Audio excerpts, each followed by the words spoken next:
Welcome back to the Karin Housley Show. I'm Karin Housley here with Julie Johnson. And Julie, one of our favorite topics, wine. And our favorite guy. Our favorite wine guy. Food and wine guy. It's going to be a monthly new feature. I like it. Wine Time with Dave Jarvis. Dave Jarvis, hello. Hey guys, how we doing? I'm good. How are you? Are you at an ice rink right now? I am. I'm at St. Mary's Point Ice Rink, and it is freezing outside. Oh, I know. I saw some people jogging this morning, and I think they're crazy. There's one Wouldn't thing it be nice to teleport ourselves to Italy? Try some wine over there. Oh, and my daughter's going there, and I wanted to. Now, once I was reading your notes on our segment here, I was like, oh, I want to go over there, but I'm not going to. You are going to, once a month, the first Saturday of every month, we're going to have Wine Time with Dave Jarvis. Julie and I are very excited. Mm-hmm.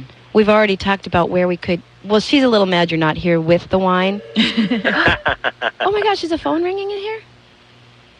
Did you hear that? Yeah, it is. Oh, That's something new. We're literally speechless, Dave, because we've never heard this sound before. Yeah. We don't know where it's coming from. Have them take a message for me. I'll call them back. yeah, right. yeah. Somebody wants to. So now, you're our local expert, just because you also own Swirl Wine down in Afton. But this isn't a Swirl Wine commercial. This is our each month we're going to feature a different region of wines, and then we can go taste them down at Swirl if we wanted to, right? Absolutely. And now you've got Italy for us. Yeah, this month we decided to focus on northern Italy. And I tell you, here's the thing about people in Minnesota. They're so adventurous. They want to be trying new wines and learning more. And northern Italy is just jam-packed with quality juice. So we're gonna talk a little bit today about northern Italy, and the next month we'll be going a little bit further west and south to Portugal. They have wine there? They do. They have awesome wine there. So I'm looking at the map of Italy here. Do you have this on your website anywhere? Because this is an interesting map with the different regions and how colorful it is. It's a good map. Yeah, all the wines that we'll touch on today, if anyone goes to swirlmywine.blogspot.com, we've got all the tasting notes on these wines. And then our website is swirlmywine.com. You can check out the wine club that we're featuring these wines from. Okay, what's wine number one? I was reading the notes, and I think it says cork it or let it sit in the bottle for 12 to 24 hours. Yeah, so in northern Italy, probably one of the best areas is Piedmont. And, that's actually where I fell in love with wine about 15 years ago. I was in southern France and had a chance to go over to Piedmont. And, it's a lot of farmland, but it's beautiful, too. And I think right now it's maybe about 50 degrees, 40 degrees. But this is an area that's producing some of the best wine in the world. So, Karin, you've probably had Barolo or Barbaresco. Oh, absolutely.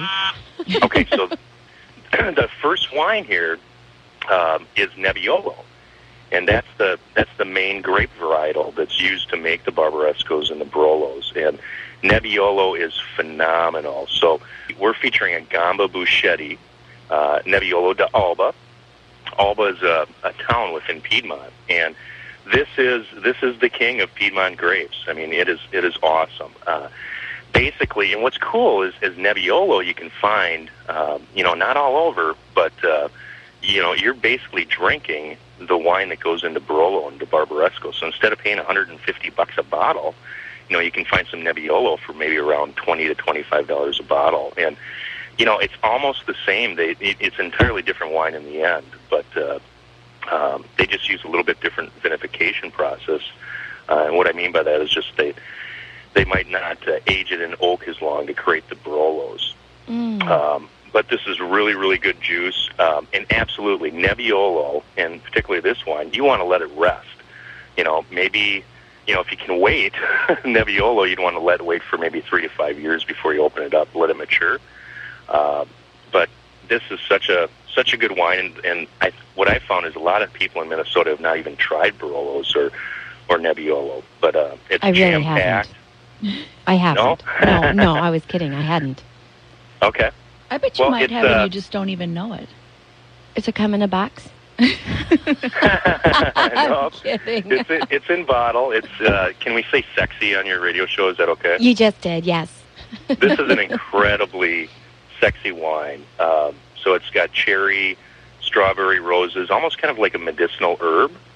But it's got really good structure and body to it. Some young tannins, so that's why you'd want to decant it or kind of let it sit for a little while. You can even pop the cork the night before and just let it rest overnight. Julie and I were just discussing before you came on a decanter, and I have friends who use one. I don't use one, and you shouldn't you?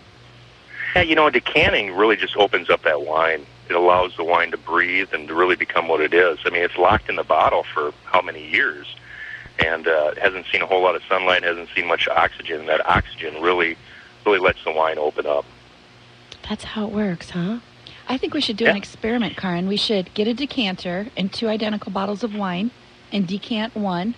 Okay. And not decant the other one. And drink them both, obviously. Oh, yeah. Tonight after the park hockey game down at Swirl. Yeah, and see if we can tell the difference. Save us 2 bottles of Nebbiolo, okay? You got it. And now the other thing is, what about the wine glass that you drink it in? Does that make a difference? Yeah, that's kind of fun to play around with. So everyone who's listening, try a plastic cup, try your glasses at home, and then maybe go out and buy a Riedel wine-specific glass. That actually the shape is designed for that particular wine, and see if it makes a difference to you. We've done a lot of fun, demonstrations and wine dinner events and wine educational seminars where we incorporate that, and people are blown away, the difference that the glass actually makes. Okay, well, can you have a couple of different glasses set up for Julie and I, too? Just for experimentation, Oh, yeah. For right. radio Quality show control research. And experience. Yes, right. yes. All in the Absolutely. name of research. And then we can post our notes on your Swirl website, too. Mm-hmm. Karen? We're getting there. we're getting there with our interaction. And now, are these wines rated? How does that work, the ratings? We do some scoring on the wines.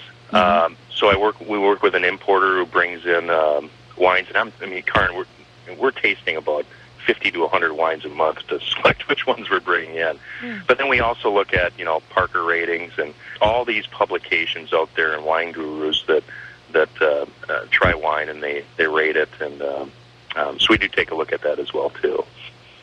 And now, where can people get this if they do want to try it? Or do you do the wine classes? Are those posted on your website too? Yeah, we do wine educational seminars.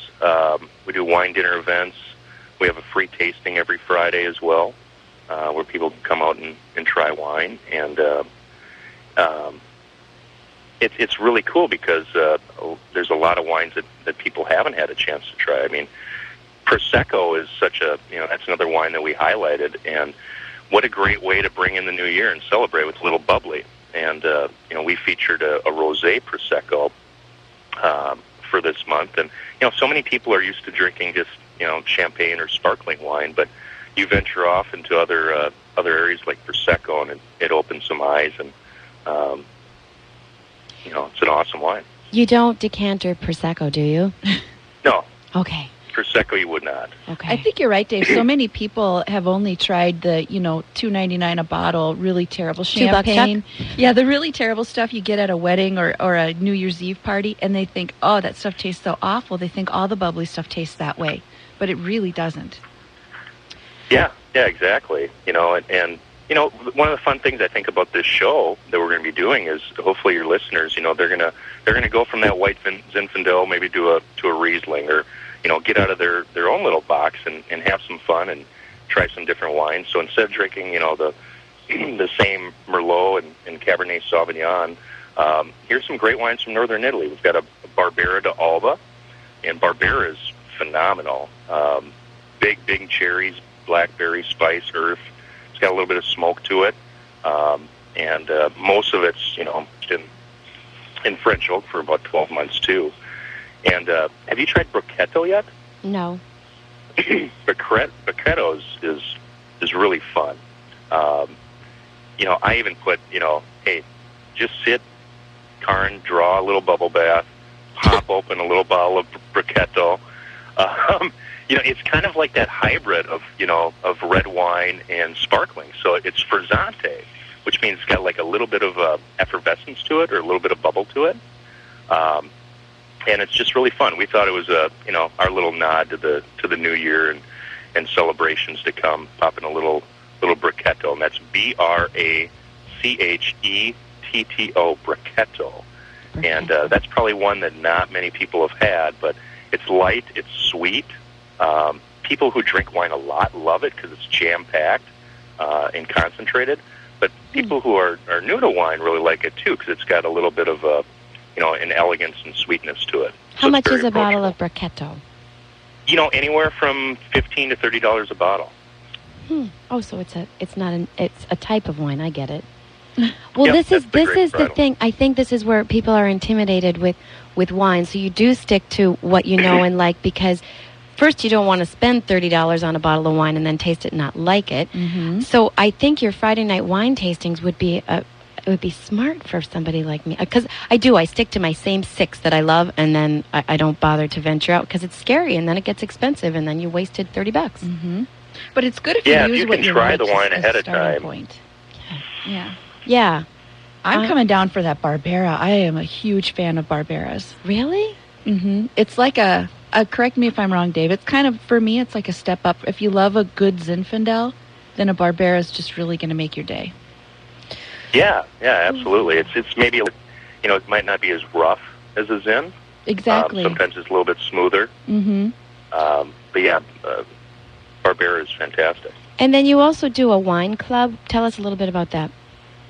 Yeah, well, these wines that I'm mentioning are part of our wine club. So in each month we pick a different region, and the wine club's really cool because it gives people an opportunity to taste wines that maybe they normally wouldn't have, and we bring great value. So all of our wines are $40 to $50 a bottle, are for the club, and it's $35.95, and there's information on there. But we're actually now we're the biggest wine club in the state of Minnesota, and we're just having a lot of fun with it. We've tried to tie in a lot of